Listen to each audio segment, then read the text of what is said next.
Halo Pak Marcel dan teman-teman, pada hari ini kita akan mempresentasikan bisnis plan kita mengenai perusahaan manufaktur di mana produknya itu dining utensils berbahan dasar tumbuhan. Di sini kelompoknya ada saya sebagai Bianca Luisa dan Nicolette Kesia, Sonya, Muhammad Lubi, Satya. Next. Nah, seperti yang kita tahu, sekarang tuh lagi populer-populernya orang ngebahas tentang polusi laut dan sampah plastik, di mana Indonesia itu nyumbang 1,29 juta ton per tahunnya. Nah, itu merupakan sumbangan dari Indonesia yang super gede banget, di mana kalau misalnya kita nggak melakukan sesuatu terhadap polusi dan sampah plastik ini, tentunya laut itu bakal tercemar. Next. Nah, maka dari itu, pemerintah itu kasih kewajiban tentang penggunaan kantong belanja ramah lingkungan dan ngebatasin penggunaan plastik di pasar, di pusat perbelanjaan, toko swalayan. Nah, makanya kita menawarkan solusi untuk mendorong penggunaan alat makan yang berbahan eco-friendly, di mana bahan dasarnya itu dari tumbuhan, yaitu bambu. Kenapa sih dari bambu? Kenapa nggak dari yang lain? Yang pertama itu bambu itu reusable, terus dia juga durable karena dia tuh bisa menahan usia sampai 40 tahun, terus dia juga eco-friendly. Nah, produk yang kami tawarkan ini namanya tuh take. Take itu diambil dari bahasa Jepang, artinya itu bambu. Nah, take ini kita pengen nge-solve dan meminimalisir permasalahan polusi plastik di Indonesia. Nah, dengan bahan dasar bambu itu, keunggulannya itu dia selain ramah lingkungan, dia juga terjangkau, berkualitas, tahan lama, dan bisa dipakai berulang-ulang. Next. Nah, untuk visi misinya itu kita pengen menjadi perusahaan yang memproduksi alat makan di Indonesia yang pembuatan dan penggunaannya itu ramah lingkungan. Membuat alat makan yang terbuat dari bambu pilihan, kualitas terbaik, dan menciptakan dining tools yang durable, berkualitas reusable, biodegradable, dan sehingga kita tuh bisa mengurangi jumlah sampah plastik di Indonesia. Nah, di sini kita juga melakukan opportunity studies, terus pre-feasibility studies-nya itu dari bagian teknikal, ekonomi, sosial, dan risk-nya juga, dan serta analisa kelayakan perusahaannya seperti apa sih. Next. Nah, ini untuk bisnis model kanvasnya. Untuk yang pertama, key partner kita ini ada supplier bambu sama pemilik-pemilik kafe ya. Terus lalu ada value proposition-nya, ada biodegradable, durable, affordable, and reusable. Untuk channelnya kita menggunakan online marketing. Terus customer segmentnya kita lebih ke usia produktif, mahasiswa, pekerja, environmental aware people. Terus cost structure-nya itu ada biaya bahan baku ke supplier, biaya mesin, maintenance, upah sumber daya manusia, dan biaya marketing. Dan revenue stream-nya ini pendapatan dari pembelian produk dari strategi bundling.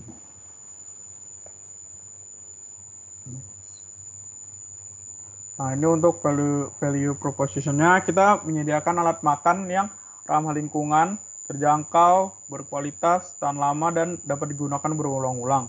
Kenapa sih kita ini pakai bambu, nggak pakai logam? Karena untuk alat makan yang terbuat dari logam ini cenderung harganya tinggi untuk yang berkualitas dan yang tahan lama. Makanya kita ini memakai bambu. Terus dengan penyediaan dining utensils ini pada rumah-rumah makan, maka akan meningkatkan environmental awareness bagi pemilik rumah makan dan pengunjungnya untuk menggunakan produk eco-friendly yang sustainable.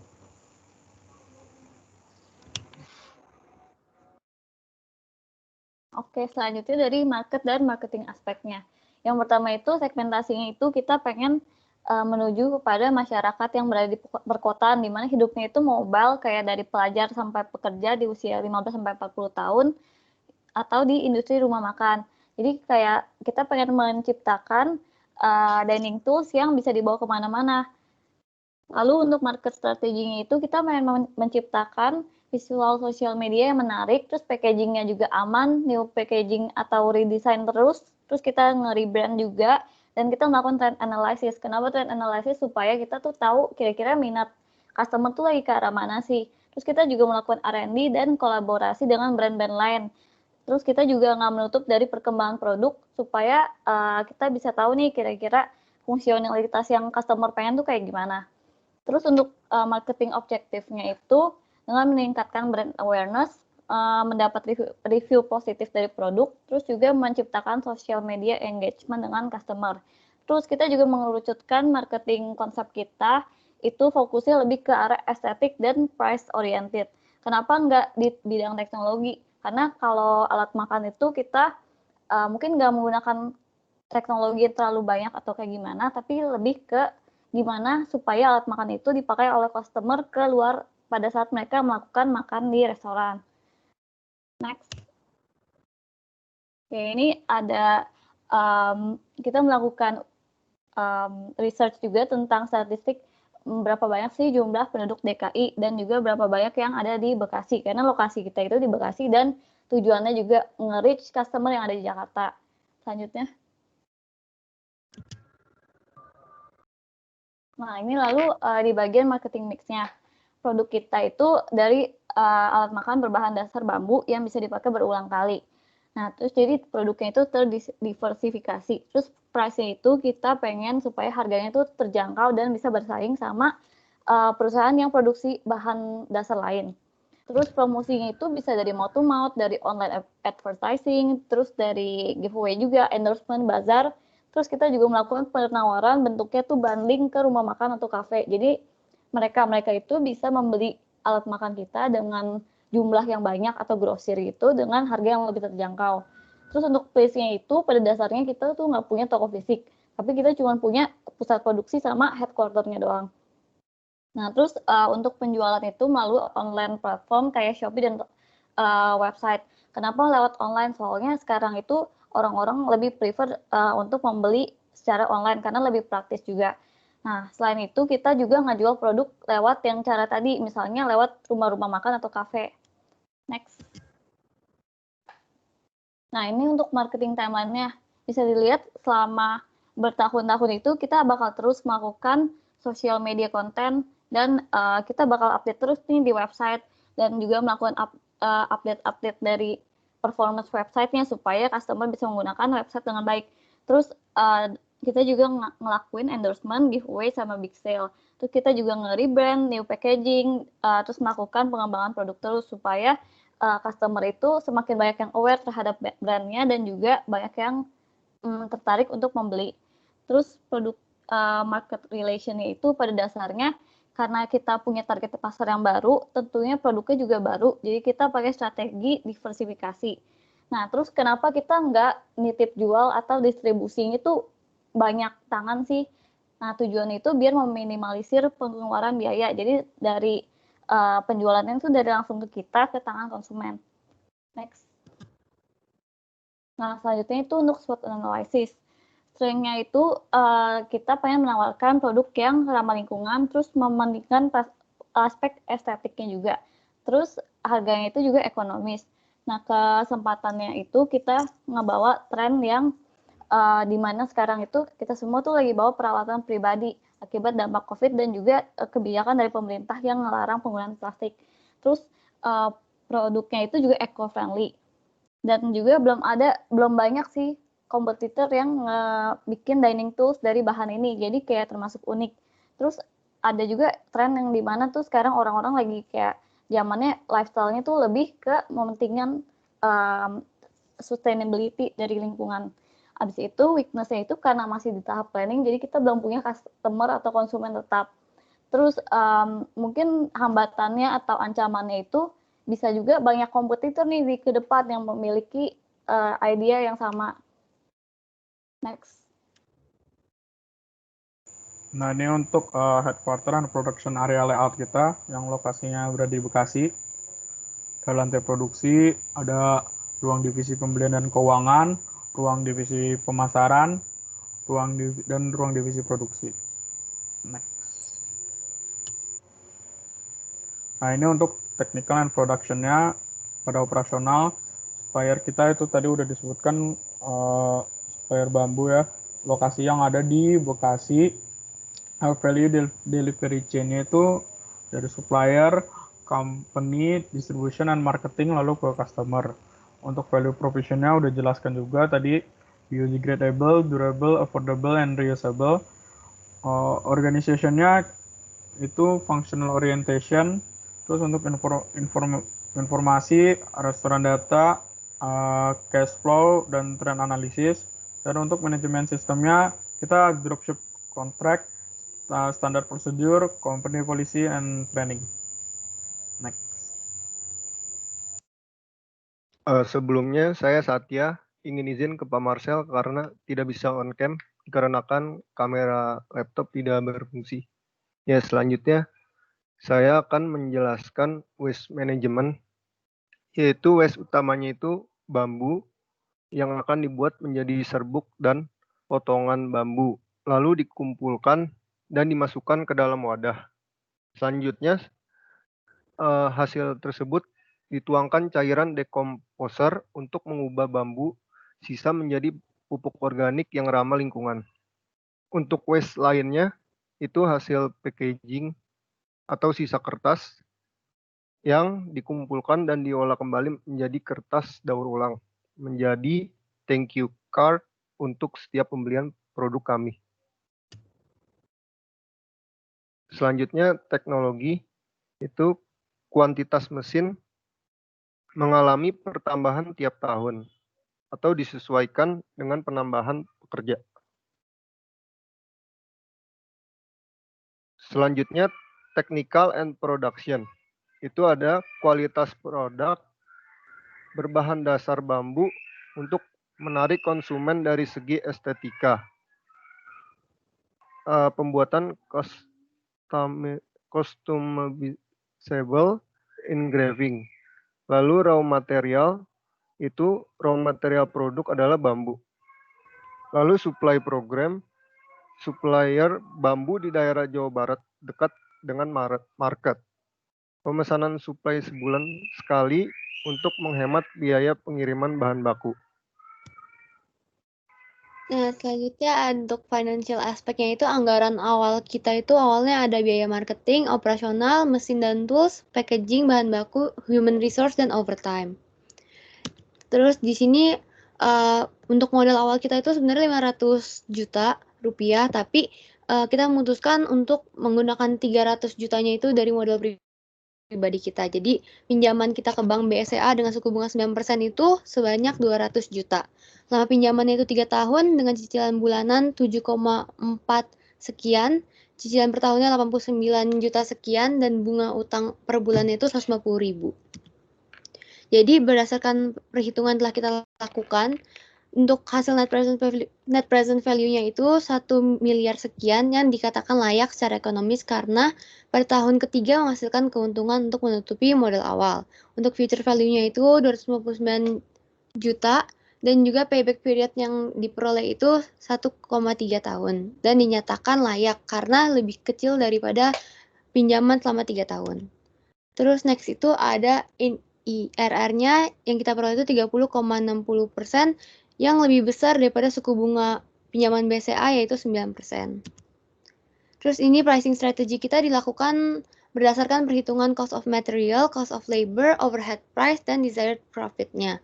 Di mana desired profit itu mengalami kenaikan setiap tahunnya.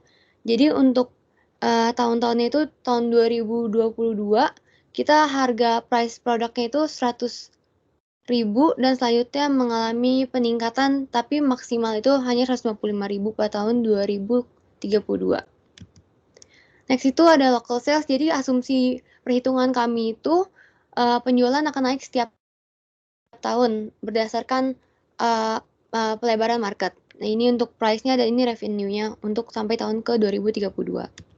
Terus ini untuk income statement-nya, jadi pada tahun pertama itu pendapatan operasional itu sekitar 364 juta dan pada tahun 2032 pendapatan operasionalnya itu 5 miliar 300 juta sekian.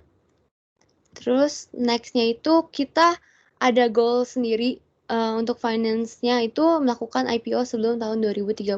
Di mana kalau kita sudah mencapai operating profit margin-nya lebih besar dari 1 miliar, kami sudah layak untuk IPO.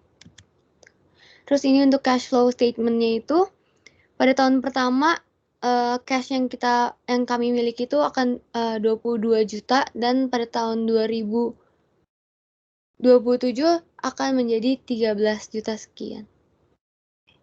13 miliar. Nah, untuk break even point-nya itu kita akan mencapai break even point pada 379 3.796 unit dan rupiahnya itu 379 juta sekian. Next. Terus sekarang ini ada manajemen aspek, itu struktur organisasinya itu kita menggunakan struktur organisasi fungsional, di mana dengan struktur organisasi fungsional ini diharapkan setiap divisi dapat bekerja lebih fokus karena sesuai dengan fungsinya masing-masing. Di sini ada diketuain sama direktur, lalu di bawahnya ada 3 divisi, yaitu Production Manager, Social Media Marketing, dan Purchasing and Accounting. Di sini bagian production itu berguna untuk mengatur kegiatan produksi, penyimpanan bahan baku, inspeksi produk take agar sesuai dengan rencana, dan spesifikasi kualitas produksi yang sudah dibuat. Lalu di social media marketing itu berfungsi untuk mengatur promosi pemasaran produk take agar dapat lebih dikenal di kalangan masyarakat, terus juga mengadakan konten interaktif, terus menulis konten pada sosial media, memantau traffic dan engagement pada sosial media, website, dan e-commerce, terus mengobservasi produk pesaing, calon kolaborasi, dan mengembangkan kegiatan promosi perusahaan dengan menganalisa tren dan minat masyarakat. Yang terakhir itu ada purchasing and accounting, di mana ini berfungsi untuk mengatur pembelian bahan baku ataupun mesin-mesin lainnya yang dibutuhkan untuk membuat produk. Lalu untuk pembelian kebutuhan perusahaan, mengatur keuangan perusahaan, gaji karyawan, mengatur pemasukan dan pengeluaran untuk perusahaan. Next. Terus di sini ada syarat dan ketentuannya kalau mau menjadi staf kita itu, yang pertama itu mahir menggunakan mesin, karena kan kita ini proses pembuatannya nggak cuma manual doang, kita juga butuh mesin, jadi kita butuh staf yang benar-benar bisa untuk menggunakan mesin. Lalu untuk berdomisili di Jawa Barat, karena ini agar meminimalisir ongkos transportasi mereka, jadi lebih dekat sama tempat kita dan tempat tinggal mereka juga, terus mereka mau belajar dan mereka juga mudah beradaptasi. Lalu yang akan didapatkan itu mereka bisa dapat gaji, dapat training, dapat bonus, THR, biaya overtime, dan insentif.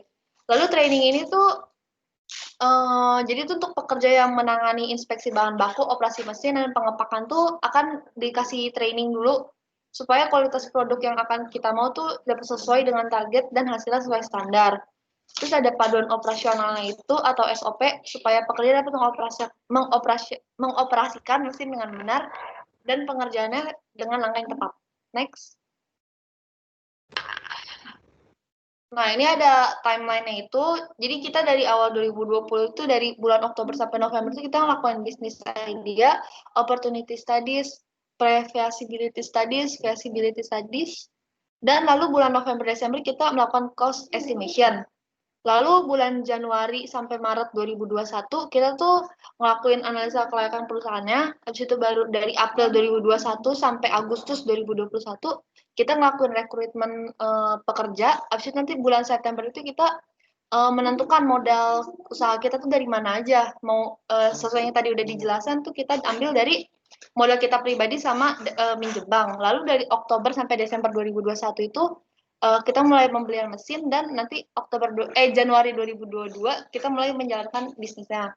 Terus ini dari sebelum launching itu kita udah ngelakuin brand introduction dan promo agar kita bisa menarik pembeli untuk bisa membeli produk kita, dan sesudah kita launching juga untuk menjaga pembeli kita itu kita akan melakukan membuat promo dan lakukan harga bundling. Next. Di sini juga dari table-nya itu ada design risk, itu desain produk yang dibuat berbeda dengan diinginkan, jadi nanti konsekuensinya bisa aja biaya produksi bertambah dan waktu penjualan berkurang. Lalu ada upgrade cost, itu biaya bahan baku, transportasi, atau biaya lainnya mengalami inflasi, dan konsekuensinya jadi biaya akan bertambah.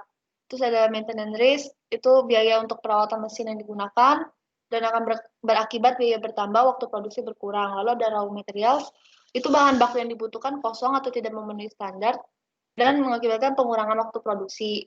Lalu ada vendor tidak dapat memenuhi permintaan pemesanan dalam waktu yang diinginkan, sehingga kurangnya minat beli customer dan untungnya juga berkurang. Lalu ada transportation system, itu kendala dalam proses pengiriman produk dari vendor ke penjual, kendala dalam perjalanan seperti ban bocor, macet, atau lain hal, itu akan menyebabkan biaya bertambah untuk memenuhi biaya transportasi. Next. Sekian presentasi dari kelompok kami. Terima kasih.